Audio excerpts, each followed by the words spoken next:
Welcome to Quentin Jones Guitar. I'm Quentin Jones. Today I got another great interview for you that'll teach you about the music industry and about how people went from point A to point B and achieve their goals and their dreams. Today's interview is with the great bass player Rob Stoner.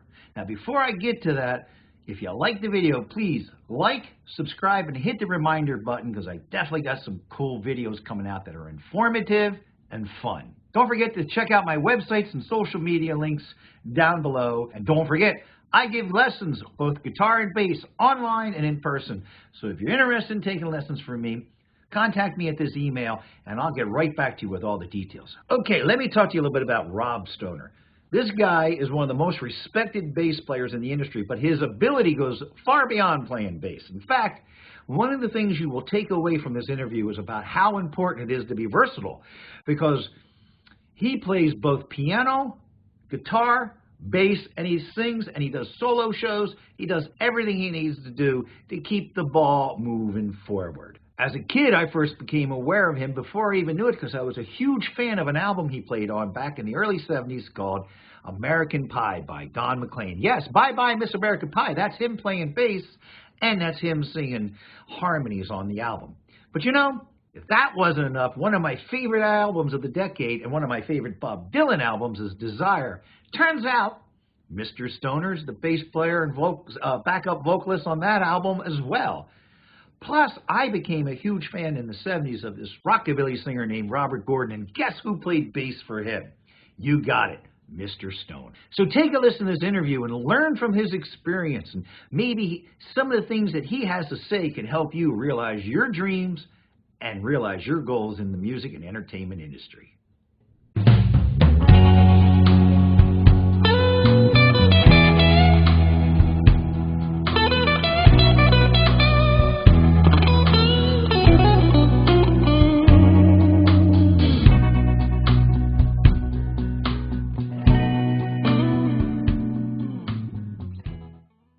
Okay, I got Rob Stoner on the phone. How you doing, Rob?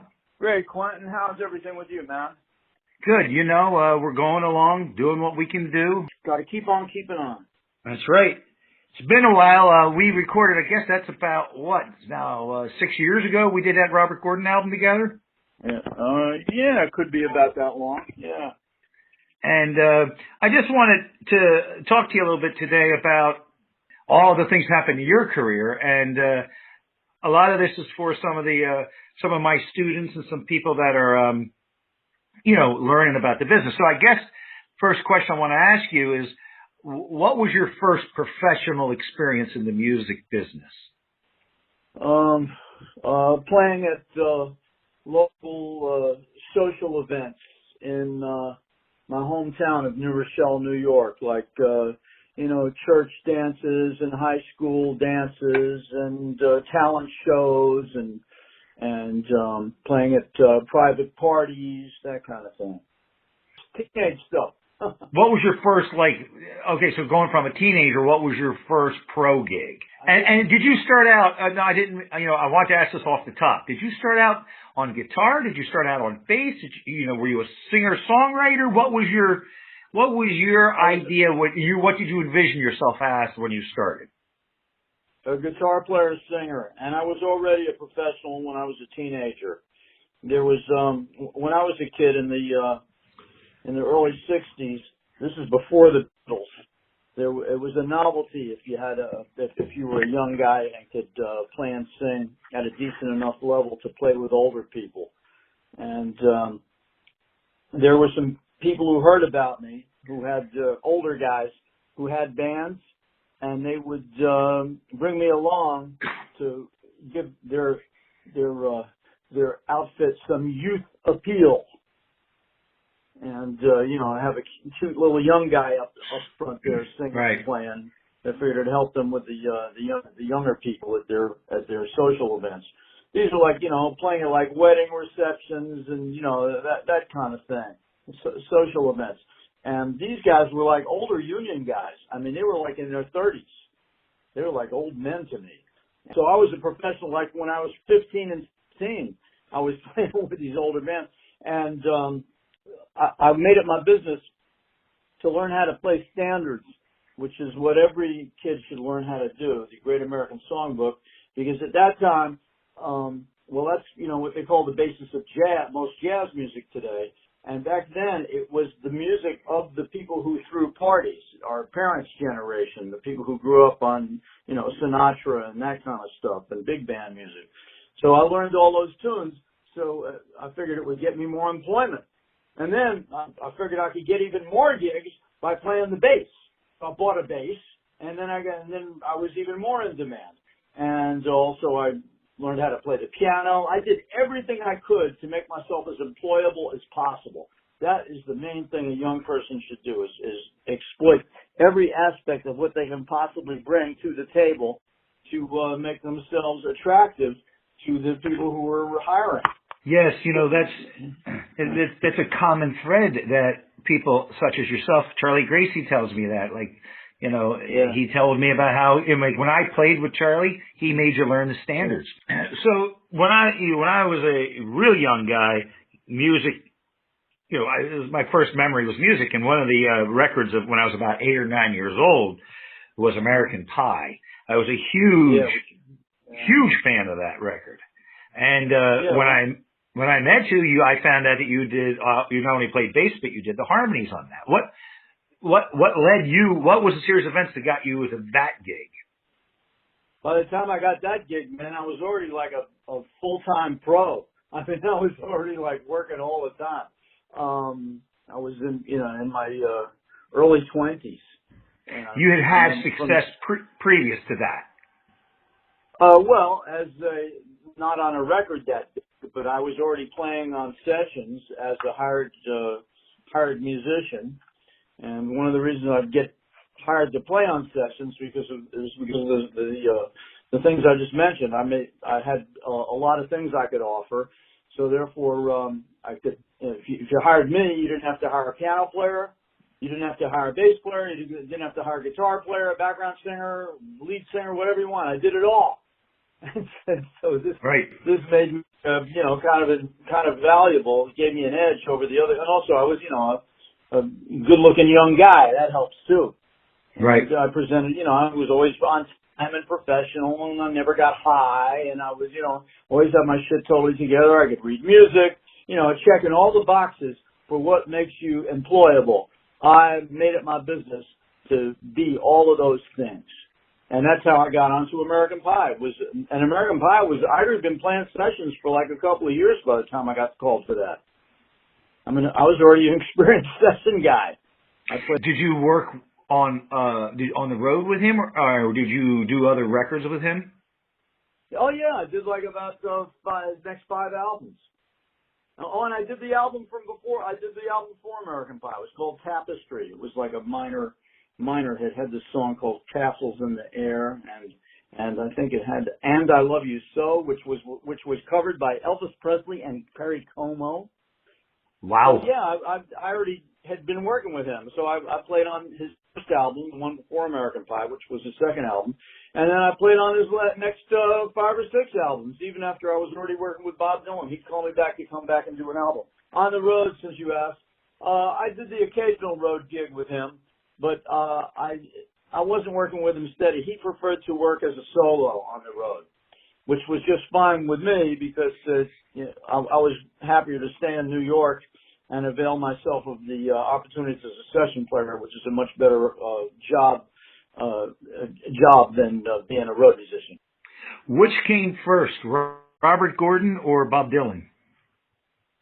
Bob Dylan. In fact, I only got the Robert Gordon gig because, Robert was already in this group called the Tough Darts, a punk rock group at CBGB's. And there was this producer, Richard Gotterer, who was always looking to do entrepreneurial stuff, and he discovered he signed a whole bunch of bands from CBGB's. And he liked Robert singing, but he didn't like that band. And Robert had always had eyes to go back to his roots and do a rockabilly thing anyway. But he didn't have a band. So Gotterer had the idea of putting him together with Link Wray, who wasn't doing too much of anything. So he and Link got together, and they They tried playing with a couple of older session cats as their rhythm section. They just wanted bass and drums, just a trio, Link, bass, drums, and Robert out front singing. And so these older cats, they didn't quite fit. So Gotterer called me cold. I didn't even know the guy, man. He just knew my reputation as a session player and having played with Bob Dylan. By the way, at the time they called me, I was the drummer, Howie Wyeth, and myself were called the best rhythm section in the business by Billboard magazine. Wow. We were on the #1 fucking album the year at that time, Desire by Bob Dylan. So we were like a hot fucking New York rhythm section, man. We were working all the time. And so this was just like another one of many gigs that we got called for. So they called me up, and it's the same way that I got Wyeth on the Dylan gig. Wyeth was like my drummer. I liked working with him, and we've been working together for a few years already in my band, the Rob Stoner band. And so we had a really good solid rhythm section. So when people would call me and ask me to recommend a drummer, I'd say, well, there's this guy who happens to sound really good, who I work with all the time. They'd take me at my word because, my reputation was good. And I'd show up with Howie Wyeth, and we'd get the gig. And that's exactly what happened at the Robert Gordon thing. They called us up because these older cats weren't working out too well. And Wyeth and I showed up, and it sounded great from the very first note. And so Lincoln and Robert said, hey, you're hired. And so we ended up doing the first bunch of albums together and going on tour, too. I want to cycle back in a minute to Desire because that's a huge, huge part of my questions I want to ask about. But the funny thing is that Richard Gotterer is the guy that introduced me to Robert Gordon as well. So we have that in common. Yeah. Now, did you play, talk about, as the guitar player, when I heard the Robert Gordon stuff when I was, I would have been a real young teenager. And, I was a fan of like all these records you were on. But I didn't connect it till later. As a kid, I wasn't connecting it because yeah, kids don't pay attention to that kind of stuff. Right. And the next thing I know, this same guy, this happens to be of the 70s. Those were huge records in my life. And, all of Robert's stuff was, and obviously all of Dylan's stuff. But, Desire was the big record. But, along with Link Wray, Robert had some other pretty good guitar players like Danny Gatton. Did you get a chance to work with Danny and Robert? Not in Robert's band, but I've worked with Danny a couple other times. I knew him from the scene. When did you stop working with Robert on that first go-around? When did I stop working with him? Yeah, like which albums did you play on Rockabilly Boogie? Yes, I played on the first 10 albums or something. Even when I wasn't working with them, if I was on tour with Bob Dylan or something, I would do their album in between Dylan gigs, even if I wasn't available for the road work. And for the road work, they had this whole crew of people who I recommended because they were like my subs. I had John Parrish subbed for me on bass, and then when I came back to town, he'd give the gig up and it would be mine again. Garnier was my sub, which is, funny because then we kind of traded gigs back and forth, Tony Garnier, he started out as my sub and then he took over the Dylan gig and then, and I took over his Robert Gordon gig and, it was like back and forth musical chairs. And let's see, drummer wise, we had Wyeth, we had this other guy, Anton Fig, who I've been working with. A young fellow who he was, at the time I met him, he had just graduated from Berkeley. He hadn't gone on the road yet. He was from South Africa, and he ended up being the guy who replaced Howie when Howie didn't want to go on the road anymore. He would do the road work. In fact, he's also he and Howie both played the drums on the tracks for Bullshot, Link Wray's solo album that we did in between Robert Gordon albums. That's a great album, Bullshot. Yeah. Yeah, man, absolutely, yeah. Funny, also, Desire. I mean, that was just that was a smash album, both critically and it was I think maybe one of the last great albums in his catalog. I mean, truly from beginning. Totally, yeah, I agree. Yeah. You know, from beginning to end. It would have to be. Yeah. Actually, it's probably. Maybe not, you know, it's definitely my favorite album that he's ever done. You know, maybe other people, you know, will see some of his earlier work. Concur. I just stuff I go on the Dylan's Facebook pages, you know, and check that out. And yeah, a lot of people concur with your opinion there. And you know, it's because I think that the whole album, like a Beatle album, like when you listen to, if you listen to a song from Help, you know, it fits in the puzzle. You know, the whole piece. The whole album. Yeah, it's like one of the, it's definitely an album that has its own personality in every song. It has a mood to it. And what do you think contributed to that? And where was it recorded? And what memories do you have of that?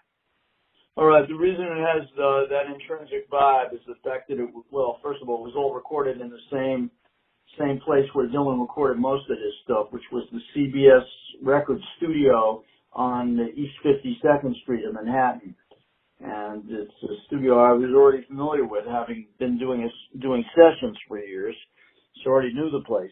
And the reason it has that vibe is because it was all done in one night, basically. Really? All the songs. Yeah, it was done in one.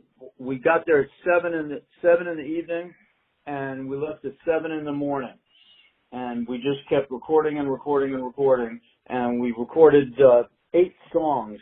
We got 8 finished tunes on that one night. We came back the next night and did another 2, and that was the whole album. Did you do it like we did with Robert, where you learned the song right there in the studio, or did you know ahead of time? No, I didn't know him. Nobody. In fact, him and my drummer Howie had just met that night. They never met before. That's so amazing. Yeah. So and man, he left the band. You know, he doesn't want to give you chord charts. He figures that's cheating if you know the tune ahead of time. You know, it's kind of like if you're working with Miles Davis or something. He doesn't tell the people in advance, you know, what's going on. He figures, and rightfully so, that if you're good enough to play with me, you're good enough that I don't have to tell you the key, and I don't have to count it off, and I don't have to tell you the changes. You should be able to learn this fucking song and do it just by listening to it if you're truly a good enough musician to be here. Chuck Berry, when I worked with Chuck Berry, man, he would just give you those fingers up in the air, up or down, for what key it is, how many sharps or flats. Yeah, jeez.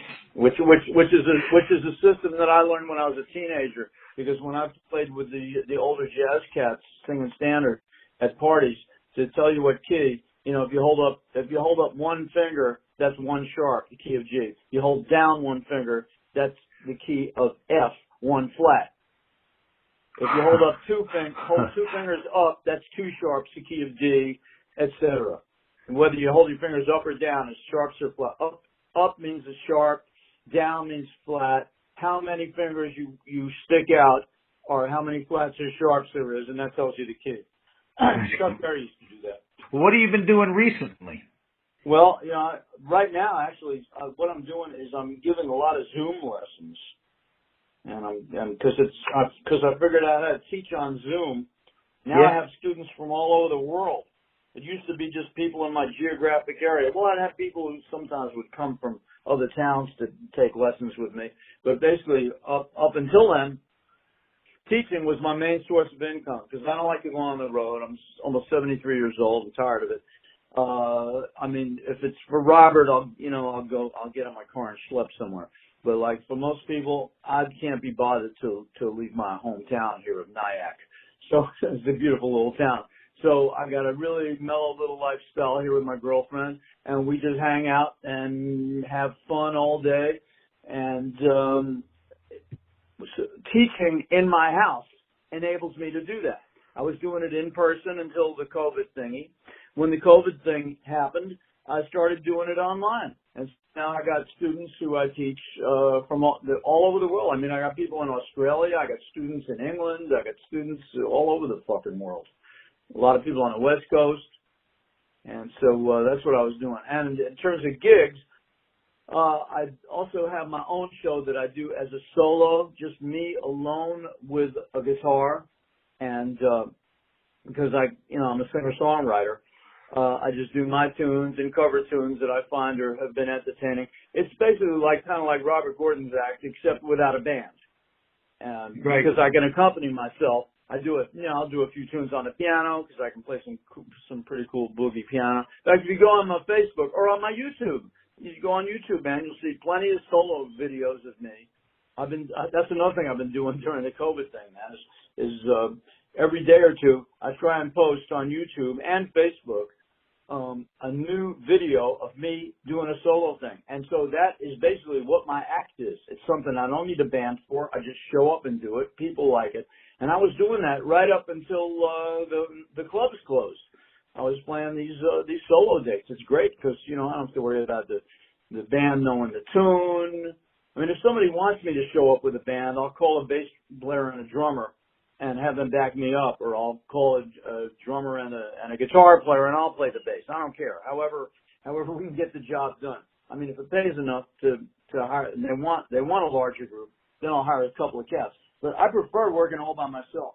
I wish I'd started doing it sooner, but I'm glad I'm doing it now because it's so carefree. I don't have to worry about knowing the tunes or what tunes I'm going to do. I can play any damn tune I want. And and also the dynamics on stage are so much better for singing when you don't have a band. I had no idea. I mean, because I was so used to working with bands, but wow. Yeah. In terms of hearing my voice through the monitors, it's never an issue. If I want the band to turn down, I just take my pinky on the volume control on my guitar. Band turned down. Yeah. I got it. Now people can see that just on, do you have a website too? Yeah, robstoner.com. But all these videos, they're on YouTube. And do you have so they just search you on YouTube and they'll find you? Yeah, just search on YouTube. You'll see hundreds of solo videos. I've seen them. I myself personally have seen them. And if you guys get a moment, you should. They're great to listen to. And really, you should. Anybody listening, you should go to his webpage and really research this man's career. You can learn a lot from what he's been telling us here. Bro. Hey, one last thing I got to ask you. Yeah. Working with our buddy Robert Gordon. I love Robert Gordon, and as a man and as a musician, my curiosity is, I worked with you on his last record, but what about, the way we do things and did things on that record? Is that the way he was doing it in the early days? I mean, the 2 records I did with him, he pretty much came in and did it the same way. Was he always that way? Which is great, but Yeah, he was never one for meticulous planning. Gotcha. You wouldn't know what tune you were doing until you got to the studio that day. Well, I always found amazing, especially on that last album that you and I did with him, all his vocal tracks were done as scratch tracks, one takes. Yeah, keeping them. Well, hey, it sounds good. Keep it. That's right, man. That's how the Desire album's like that too, man. That's all live. None of those vocals are overdubbed. That's an amazing story. Who was playing the violin?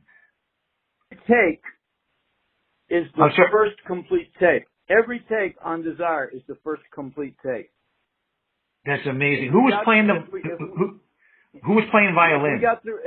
It's Scarlett Rivera from Chicago. Anyway, she lives in California now. Anyway, Scarlett, she did a few tours with us too. But every time we got through all the way to the end of a tune without any major mistakes, they kept it as the master.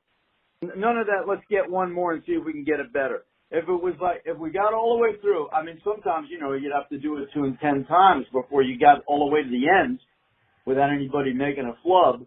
But by the time we got to the end of the first one, that's the one they kept. So everything's like a first take. Wow. That's great, man. I love that album. That album just flows. That's a perfect album. Yeah, thanks. So. Well, it's because it's old school, man. It's just a few people playing in a room live. That's what we did with Robert's record. We basically did most of that, over a few sessions, and that's right. We cut a lot of that live, and we'd pop one or two little overdubs in, but pretty much. Yeah, that's okay. You can fix a thing or two, but basically, you should be able to play it live just like you would a gig. We've got drums, bass, rhythm, guitar, and vocal live. Yeah. So, and that album, you know, I mean, I like, you know, obviously, I like to listen to records that don't sound like a collection of songs. That's the lost art of albums. You know, albums used to have a personality of their own, and now now it's all streaming. Everything's streaming, and everything is, you know, it's not connected. But, anyways, hey, I really appreciate you taking the time out of your day. It's great to talk to you, and I wish you continued success and great health. And I'm proud to have worked with you myself. It's one of my things that I mention a lot, you know, and I'm proud to call you my friend. So it's been good to talk to you. Well, I wish you all the best of luck and health and all good things too. And thanks, I man. hope that our words today help whatever aspiring musicians reach it to get somewhere with it. We got to help the next generation. That's right, man. Pass it along. That's right. All right. Take care. Thank you. You too, bro. Nice talking to you. Nice talking to you. Bye-bye.